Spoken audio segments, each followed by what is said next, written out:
Wells is a great city, but it's the most beautiful location. I briefly lived here. It was hard to believe, it's such a stunning environment. Wells has got a really open attitude to creative arts. There's so many things going on.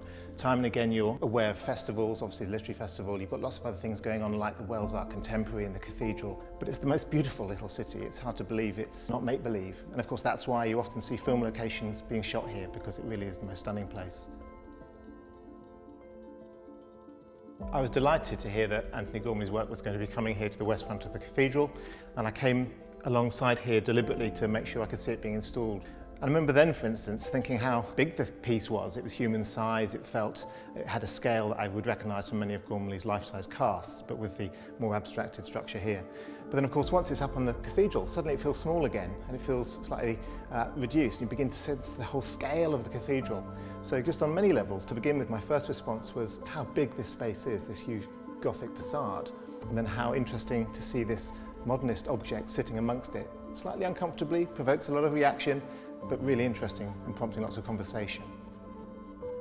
It's great that it's become a talking point. I mean, from the moment it arrived, you couldn't walk past it without coming across couples or groups of people discussing it and saying what they felt it described, how it made them feel. I have to say, I'm looking out at the West Front now, and what an amazing privilege, really, to be able to continue a conversation that has gone on for maybe 300 years. I'm passionate about the Gothic because it is about people coming together to make stone do things that it would never do naturally. It's a celebration of, in a way, trial and error and knowledge that comes from engagement with material.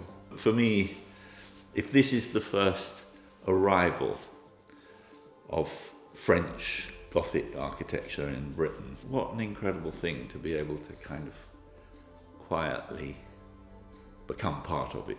Surely art isn't meant to be easy. It shouldn't be a good fit. It should be a considered fit.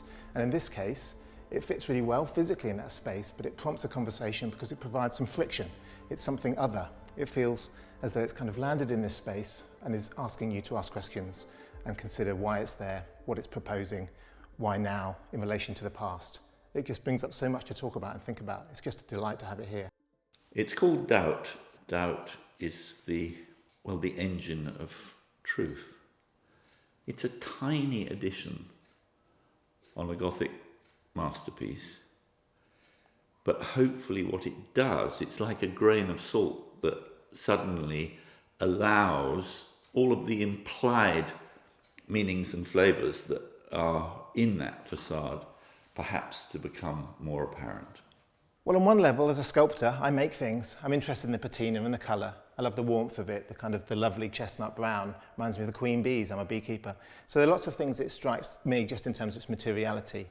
For me, it also makes me feel about that notion of an equivocal relationship with parts of the world and the kind of bigger stories, in this case, religious faith. And I think the idea of having a sculpture that feels slightly unsettled, is deliberately got its weight shifting, is reaching out. It doesn't sit comfortably. That's really interesting. And as a sculptor, that makes me think about ways to present practice. It doesn't always have to be neat, tidy, straight. It can deliberately be a bit awkward, which can be very exciting. I chose that corner quite carefully. I wanted it to be, as it were, on a kind of turning point in terms of your narrative of experience and coming into the company of the cathedral.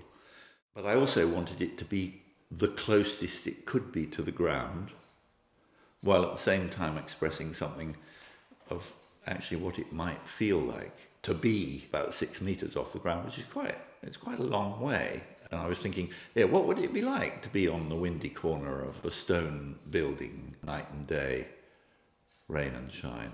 The work, in a sense, is an attempt to evoke that feeling, and it comes out of me actually taking up that position. So it's a captured moment of lived human time. The question of doubt to the medieval mind was clearly much more of an issue than it is to the modern mind. Indeed, I think that to most modern people with a faith, they would see doubt as part of that faith. It's part of what allows them to question and to seek truth and to make things real. It's another way of engaging with sculpture that isn't to do with recognizing something that you already know about, but discovering something maybe inside yourself that you then project onto this space that is adequately open while being adequately determined. In other words, there, lasting, serious, made. Yeah, I think that's the most magic thing of all about what sculpture is. Sculpture is a still, silent thing in the world that is, in a way, a bit of an obstacle. But it maybe makes you move around it, and it makes you ask that question, what the hell is this thing doing here? And maybe it returns that question to you and says, yeah, well, what are you doing? And what are you feeling? And what are you thinking? There are multiple ways. You can get right up underneath it and look up its nose, as it were, or you can look at it from very far away, from oblique angles, see it in relation to the whole of its architectural context.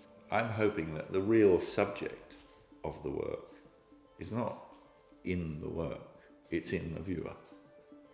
And maybe the sculpture can allow the viewer to find things in him or herself that resonates with the work. Maybe that's asking too much, but it does need work. You have the work, but then you also have the beholder's share. There's something about, perhaps, uncertainty, vulnerability, openness to the world in a material that actually probably is more long-lasting than the sandstone of the facade itself. We can't live in the past. This isn't a set. This is life, and we've got to continue building and addressing the new. So the idea of bringing something that's so shockingly new and straight-edged to this older space is very much where we need to be, isn't it? If we're going to prompt new conversations and ways of thinking and looking, it can't just be copying the past. It has to be something else.